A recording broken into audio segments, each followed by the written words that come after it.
Judgment is that subject that everyone thinks, well, I'm not guilty of that, until you break it down.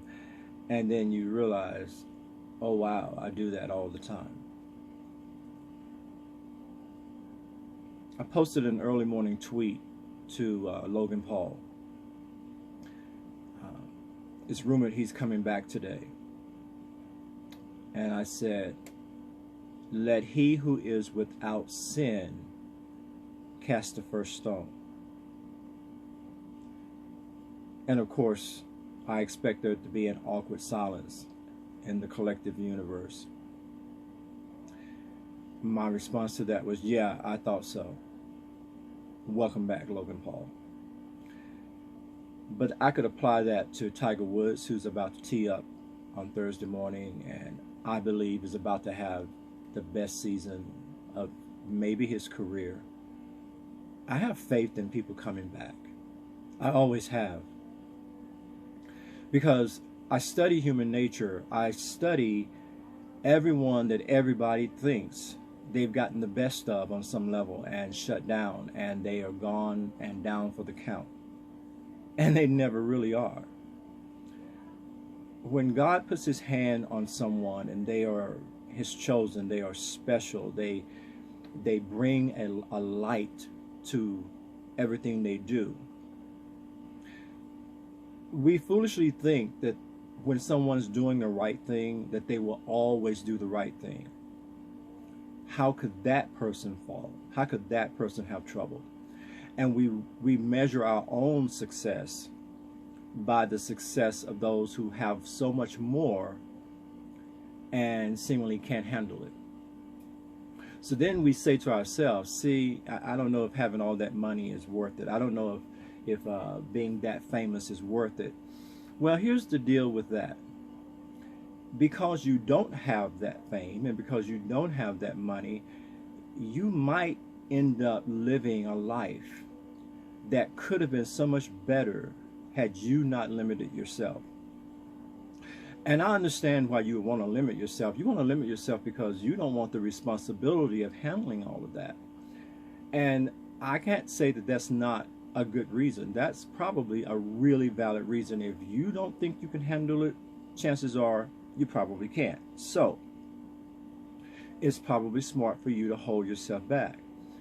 But if you want to be effective in the rest of the world, if you want to influence changes, if you want to really be on the front line of social injustice and create better lives for yourself and your family and all of your friends, it's going to require you putting your behind on the line. Yeah, that's quotable. If you want all of those things that I just mentioned, it's going to require you putting your behind on the line. Because you cannot do it from the comfort of your bedroom. You cannot do it effectively from the front, only in your own front yard. And eventually, you're going to have to get out there and go where trouble is. You're going to have to go where things are happening. And when you do start stirring up things in the universe is going to slap back. Now, most aren't ready for it to slap back. And so when it does, it catches them really off guard, and they lay down and they think, oh my God, I was so beloved. What happened? Well, what happened was you were messing with this world system, and this world system still thinks it's in charge, and it will have to show you its power at some point. It's almost like the guy who says, you can be king for a day, but try being king for a year or 10 years. Now we will find out what you're made of. So there comes a point where it doesn't serve us well to play small.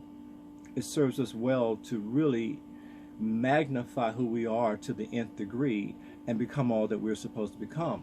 But with that challenge comes the inability to control everything and everyone around you, which means sometimes something's going to happen that you're not in control of, and you're going to have to make a decision on whether you continue or fall back. It's okay to fall back and regroup, but it's not okay to quit. So I want all of those who have sat on the judgment line and called out people who were weak and foolish and misguided and felt good about themselves because, you know, I wouldn't have been that person if I'd had that opportunity. Be careful. You might just get that opportunity and get a chance to prove that statement. And wouldn't that be something? So, judging is commentating from a safe position. It's hard to judge someone when you're standing beside them in the trenches. But you can always judge from that safe place. It's easy to have a dismissive spirit and a judgmental spirit when you're doing it from the safety of a controlled environment. But when you're out there on the hot front line with that person that you're judging, I think more compassion shows up than judgment. So consider that the next time that you're, about to write that little dismissive epistle in the dark and send it off in the middle of the night. Imagine if that were you on the front line, what you would need to encourage your heart. And maybe choose to be encouraging at a time when that person needs it most. As I said at the beginning of this, let him who is without sin cast the first stone.